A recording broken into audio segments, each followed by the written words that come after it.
Estimado docente, compañeros, público en general, en esta ocasión el grupo de trabajo en la Cátedra de Memoria y Aprendizaje presentará el capítulo 11 con el tema Aprendizaje por observación, mirar, escuchar y recordar. Los integrantes del grupo son mi persona, Michelle Caiza, Loana Cardoso, Gilda Carrión, María José Jacome, Ariel Martínez Acosta, Carmen Terán y Evelyn Vega. Antes de empezar, vamos a analizar los procesos conductuales. ¿Qué es el aprendizaje por observación? Este nos permite identificar las situaciones de aprendizaje en el que el aprendiz monitorea de manera activa los eventos, es decir, que a través de la observación va a seleccionar qué acciones realizar. Es común usar el término aprendizaje social como un sinónimo del aprendizaje por observación, debido a que los estímulos principales que dan lugar a los cambios de conducta suelen ser las acciones de otros individuos. Por ejemplo, cuando viajamos a otro país entendemos que este tiene una cultura distinta. Es por ello que si existe alguna fiesta tradicional y nos exigen o demanda pintarse la cara de un color muy extravagante, puede que al ver que otras personas lo están haciendo, nosotros también imitemos esa acción. Pero si nosotros realizamos esa misma acción en nuestro país natal, sería algo indebido o algo también muy bochornoso. Pero hay que entender que este aprendizaje por observación también tiene ciertos riesgos. Tomando el mismo ejemplo, podemos decir que eh, si no realizamos esa acción de pintarnos la cara, puede existir un rechazo hacia nosotros al no cumplir y no aceptar la cultura de ese país. El aprendizaje por imitación. Hay que comprender que el ser humano aprende mucho al copiar las acciones. Esto debido a que supuestamente cree que va a ser mejor si es que copia las acciones de los demás.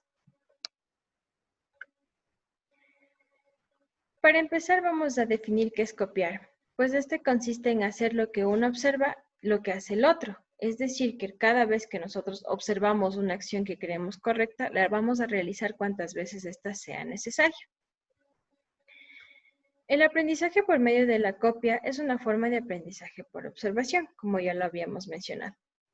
Este tipo de aprendizaje por imitación tiene una explicación sencilla a diferencia de los condicionamientos. ¿Por qué? Pues al basarse en observaciones, la persona solo observa, imita y reproduce la acción, a diferencia de los condicionamientos en el que se evalúa los refuerzos, los castigos, los estímulos condicionados y los estímulos incondicionados, haciendo de este más complejo. Los niños aprenden mucho cuando imitan las acciones y los sonidos de adultos y de otros niños. Esto para que, con el objetivo de tener una mejor relación social en el contexto en el que se están desarrollando. Para complementar el aprendizaje por imitación, hemos tomado a consideración el experimento propuesto por Bandura del muñeco Bob, en el que, junto con sus colaboradores, quería saber si los preescolares se volvían más agresivos después de observar adultos agresivos. Por lo tanto, dividieron dos grupos. Un grupo de niños observaba a los adultos golpear a un muñeco bobo, mientras que el otro grupo jugaba en un cuarto vacío y observaba a los adultos jugar tranquilamente con los juguetes. Con este experimento se llegó a la conclusión de que la acción en la que el adulto actuaba de manera agresiva hacia el muñeco bobo era una fuerte influencia en la conducta posterior a los niños, debido a que presentaba ciertos refuerzos, pero no castigos. Así también esto se da debido a que son las figuras autoritarias y son nuestras figuras paternas y consideramos que toda la acción que ellos realicen es correcta. Bien, dentro del experimento de Bandura nacen ciertos conceptos como el modelamiento, la imitación verdadera y la emulación. El modelamiento, que son actos imitativos en el que los niños simplemente revelan lo que habían aprendido al mirar que alguien demostraba una acción. Es decir, que los niños no aprenden en sí la conducta, sino más bien la acción que realiza el adulto. Por ejemplo, cuando los adultos incitan a que el niño aprenda un mejor vocabulario, le enseñan a que imite. Sin embargo, el niño puede modelar el lenguaje posteriormente. Así también dentro del experimento de Bandura, los niños golpeaban al muñeco bobo, es decir, realizaban la acción, mas no tenían la conducta de ser agresivos o estar enojados. La imitación verdadera es la reproducción de actos motores. Por ejemplo, los adultos siempre tienden a enseñar a sus niños en dónde guardar su ropa, en dónde guardar los juguetes. Entonces, ellos se graban e imitan a través de la observación qué pasos siguió la madre o el padre para guardar los juguetes o su ropa. La emulación es la copia que reproduce un resultado sin duplicar actos motores específicos. Tomando en cuenta el ejemplo antes mencionado, los niños pueden tomar varias vías para llegar al mismo objetivo. Es decir, que puede seguir un proceso distinto al que observó al adulto, pero llega al final al mismo objetivo. A continuación, mi compañero les va a explicar más sobre estos conceptos. Yo hablaré de la imitación verdadera, que consiste en copiar acciones o gestos de alguien más, ya sea animal o humano. Se dice verdadera para hacer referencia a una imitación real de movimientos de una fuente ajena. Ahora, ¿cómo podemos demostrar un caso de imitación verdadera? Porque esta se puede confundir con elementos de un simple aprendizaje, por lo que hablaré de esta técnica llamada la prueba de dos acciones, que consistió básicamente en enseñar a dos animales a realizar dos tareas distintas que condujeron al mismo resultado, por lo que se dio el siguiente experimento. Se les enseñó a dos chimpancés a presionar una palanca para obtener una recompensa. A uno se le indica presionar la palanca con la cabeza y a otro con las patas. Luego se hace que un grupo de chimpancés observe al primer chimpancé y a otro grupo de chimpancés al otro. Si los dos grupos de chimpancés presionan la palanca como los dos primeros chimpancés entrenados, esto demostraría claramente un caso de imitación verdadera, es decir, copiaron sus movimientos para obtener la recompensa. Esta recompensa de imitación se observó en aves y roedores posteriormente, lo que demuestra que esta capacidad cognitiva la poseen muchas especies de animales y también los humanos, como en el corto ejemplo de una niña de 5 años que observa a una mujer ponerse lápiz labial en un programa de televisión y se observó que la niña repitió los movimientos con ella misma. En un experimento más reciente que el anterior, se usó una caja de plástico con una banana en su interior. Los sujetos de prueba fueron niños y chimpancés de muy corta edad. La mitad de ellos vieron a una persona adulta abrir la caja presionando los seguros antes de levantar la tapa. La otra mitad vio a la misma persona abrir la caja girando y retirando los seguros. Luego podían intentarlo ellos mismos. La caja podía abrirse de muchas otras maneras, pero los participantes tendían a imitar las formas de abrir los seguros de la persona adulta. Los niños copiaron con más detalle los movimientos que los chimpancés, por lo que se determinó que la probabilidad de imitar las acciones es mayor entre los niños que entre los chimpancés. Algunos investigadores han sugerido que la toma de perspectiva o imaginarse en el lugar del otro es una capacidad cognitiva requerida para el aprendizaje por observación que se encuentra en pocas especies aparte de la humana. Esto implica imitar gestos sin saber que son los correctos, es decir, sin verse a uno mismo hacerlo. Traten de hacer ustedes este experimento, traten de imitar el gesto de alguien más sin verse a ustedes mismos hacerlo. Esto vendría a ser todo lo que decir sobre el tema y pasamos al siguiente.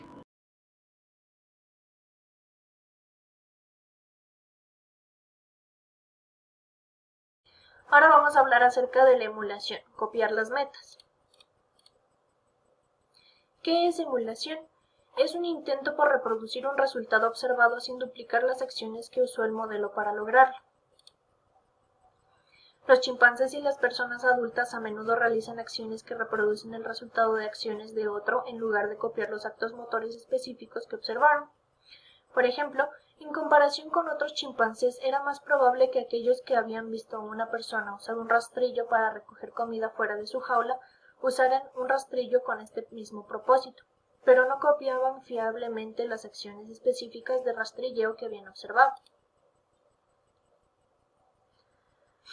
Un chimpancé sostenía el extremo metálico del rastrillo y usaba el extremo de madera para acercar la comida a la jaula. Este tipo de copia se distingue de la imitación más exacta, ya que algunos teóricos afirman que cuando las acciones específicas no se duplican, la copia no clasifica como una imitación verdadera. En este caso, los psicólogos usan el término emulación para describir los casos en que los observadores emplean diferentes acciones para lograr la meta observada. La mayor parte de la evidencia de la emulación en chimpancés y en humanos adultos proviene de estudios que pretendían demostrar una imitación verdadera. Como ejemplo, en el estudio de la caja de plástico descrito anteriormente, era más probable que los niños imitaran de manera verdadera las acciones precisas del modelo para abrir la caja, como presionar las clavijas con el dedo índice, mientras que los chimpancés tendían más a emular la conducta del modelo cuando usaban sus propios métodos para abrir dicha caja, por ejemplo, empujar las clavijas con la palma. Una interpretación de esta diferencia es que al observar la conducta del modelo, los chimpancés aprendieron algunas características de la tarea, pero luego eligieron acciones diferentes a las observadas para realizar dicha tarea. Igualar los resultados de un conjunto de acciones motoras mediante la realización de acciones un tanto distintas es un tipo de emulación. Ahora vamos a hablar de la igualación del estímulo, copiar resultados de acciones específicas.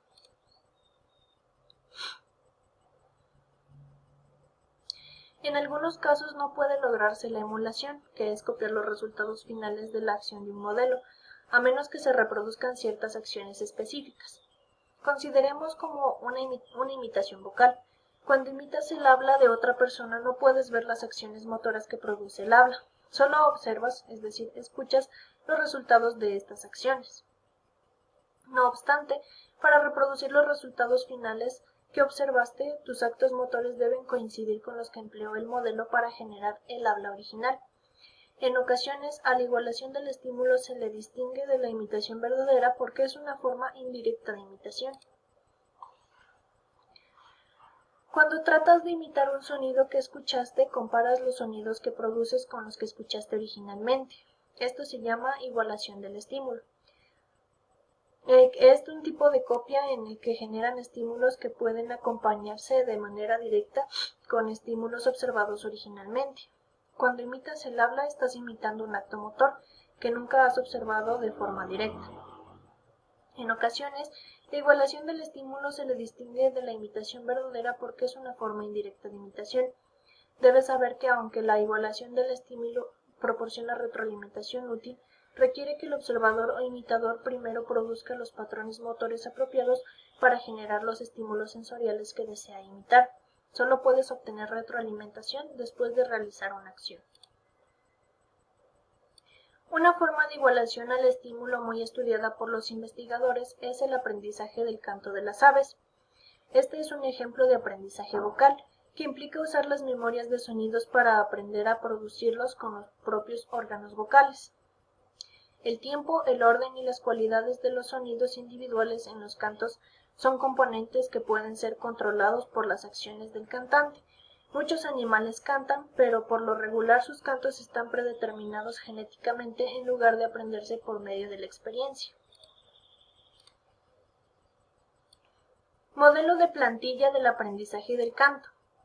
Los investigadores han encontrado que el canto de las aves tiene 3 fases.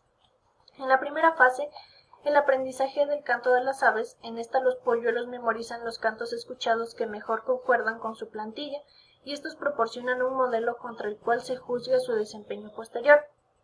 En la segunda fase tiene lugar cuando el polluelo empieza a tratar de cantar. Mientras el ave canta y se escucha hacerlo, puede comparar su canto con las memorias de los cantos que escuchó en el pasado, que es un tipo de igualación del estímulo. Con la práctica, el polluelo incrementa la semejanza entre su desempeño y el canto que recuerda haber escuchado. Y por último, en la tercera etapa del aprendizaje del canto, el ave aprende cuándo es apropiado cantar. Los loros, los delfines y los seres humanos se encuentran entre los relativamente pocos animales que tienen la capacidad para imitar sonidos. Son aún menos las especies capaces de imitar sonidos y acciones. La habilidad para lograr la reproducción flexible de los eventos observados es rara en el reino animal. ¿Representa la imitación una forma de aprendizaje que es en algún sentido superior al disponible para la mayoría de animales? ¿O es solo una habilidad que evolucionó en algunas especies pero que no confiere ninguna ventaja específica de aprendizaje? Como advirtió Bandura al inicio de la década de 1960, el acto de observar a los demás es lo que en general proporciona la información que necesita un organismo para imitar o emular. El aprendizaje sucede durante la observación, no cuando el observador está imitando. Los investigadores interesados en entender cómo aprenden los seres humanos a menudo argumentan que la capacidad para imitar es crucial para el aprendizaje. En un intento por comprender mejor cómo aprenden los seres humanos a través de la observación, los psicólogos desarrollaron un marco específico conocido como teoría del aprendizaje social para explicar el aprendizaje y la conducta humana. A continuación hablaremos más sobre la teoría del aprendizaje social. ¿Qué es esta teoría? Es una teoría amplia de la conducta humana, que adquirió relevancia entre las décadas de 1940 y 1960, como un enfoque alternativo o complementario a las interpretaciones conductistas más tradicionales. Una característica clave de esta teoría es la idea de que los tipos de reforzamiento que ha experimentado un individuo en el pasado determinan cómo actuará en una situación dada a futuro. Los teóricos del aprendizaje social propusieron que el reforzamiento establece los rasgos de personalidad y que el aprendizaje por observación es un caso especial de condicionamiento instrumental en que los actos imitativos se refuerzan de manera directa o indirecta. De acuerdo con Bandura, los observadores pueden obtener información acerca de si una acción particular será recompensada o castigada mediante la observación de los resultados de las acciones de un modelo. Si una persona imita las acciones que se ha visto, conducen a resultados positivos. Estas pueden dar lugar a resultados positivos para el imitador. Si esto sucede, aumenta la probabilidad de que las personas imiten de nuevo estas acciones en un futuro. Ahora, antes y ahora. Al principio, la teoría del aprendizaje social se enfocaba en el condicionamiento instrumental y las aproximaciones sucesivas a las acciones objetivas en respuesta a la recompensa y castigo. Ahora, la teoría moderna del aprendizaje social pone más énfasis en explicar la conducta en términos de procesos como el pensamiento y la evaluación de los posibles resultados a futuro. Los procesos básicos. Bandura nos muestra 4 procesos básicos. El primero, la presencia de un modelo debe aumentar la atención del observador a la situación. Las acciones de las demás pueden ser señales particularmente destacadas que actúan como imán de la atención. Segundo, las memorias de la situación observada deben almacenar en un formato accesible de modo que luego puedan guiar las acciones. Si el observador olvida cómo se realizó una acción, le será difícil imitarla. Tercero, el observador debe ser capaz de reproducir la acción. Tienes que recordar muy bien cómo un basquetbolista hace una clavada, pero a menos de que puedas saltar a su altura, no podrás imitar esta acción. Y por último y cuarto, el observador debe tener alguna motivación para producir las acciones observadas. Es poco probable que quemes tu dinero solo porque viste a alguien que lo hacía, aunque sería una acción sencilla de realizar. Y por último, ¿a quién imitamos? En algunos casos, el estatus o la identidad del modelo proporciona la motivación para que el observador imite una acción, es decir, a quien admiras. Puede ser tu mamá, tu papá. Y en otros casos, el atractivo del resultado observado es suficiente para proveer la motivación para un acto imitativo. Eso es todo sobre este tema. Muchas gracias. Alternativas a la imitación. La imitación consiste básicamente cuando un animal o una persona reproduce acciones o conductas que son similares a otro animal o a otra persona. Ver cuando una acción que ha sido producida, luego de ello hay otra acción similar, es cuando se evidencia la imitación. Muchas condiciones distintas de imitación se dan por resultado la igualación de la conducta, por lo tanto, existen algunos fenómenos que intervienen en esto, como por ejemplo el fenómeno de contagio, que es un condicionamiento por observación. Se llama contagio a la tendencia innata a reaccionar de manera emocional ante los estímulos visuales o acústicos que indican una respuesta emocional por parte de otro miembro de la especie. Esto ocurre como, por ejemplo, escuchamos una risa que es bastante contagiosa y nosotros empezamos a reír. O simplemente con el bostezo, que no nos explicamos cómo, pero siempre cuando una persona bosteza, nosotros también bostezamos.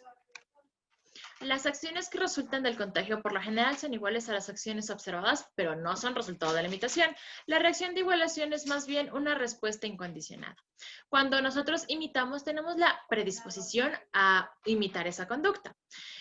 Sin embargo, cuando nosotros tenemos un contagio, no nos explicamos muy bien, como había explicado con el bostezo, simplemente ocurre. No es algo más bien involuntario de nosotros. Algunos casos de aprendizaje por observación implican contagio y son muy parecidos a los que involucran imitación.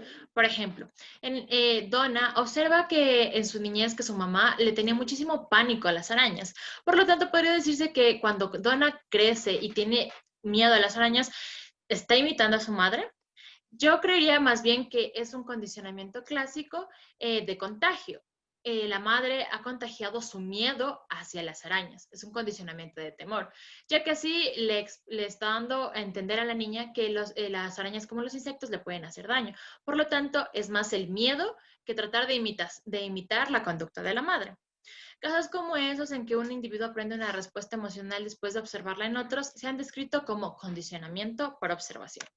El condicionamiento por observación y el contagio son dos fenómenos en los que parece que un observador imita las acciones de otros, pero no es así, ya que como les expliqué, muchas veces pueden ser involuntarios como voluntarios o puede ser causa de un condicionamiento distinto, como miramos en el ejemplo anterior, que era un condicionamiento de temor. Otro fenómeno es el realce del estímulo. Se llama realce del estímulo el hecho de dirigir la atención de un organismo hacia objetos, eventos u ubicaciones específicas dentro del ambiente como resultado de la acción de otro organismo. Cuando estamos en una sala de cine, podríamos decir que las personas actúan de manera similar, miran al mismo lado, hacen casi acciones bastante parecidas, pero es porque tienen un estímulo que es la película. Por lo tanto, todos dirigen la atención hacia dicho estímulo. En algunos casos es evidente que la razón por la que la gente se comporta de manera similar es que su atención se concentra en el mismo suceso, como explicamos con el ejemplo del cine.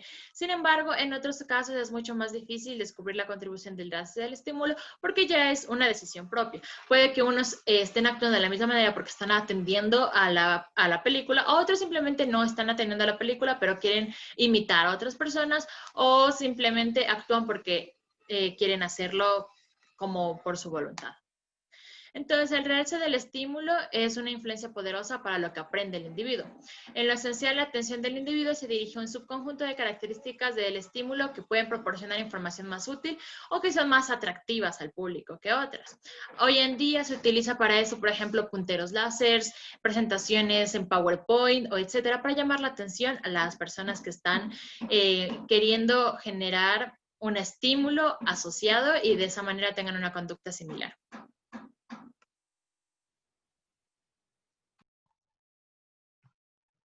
Transmisión social de la información. Es un proceso en que un observador aprende algo nuevo a través de la experiencia con otro y se observa en todas las culturas humanas.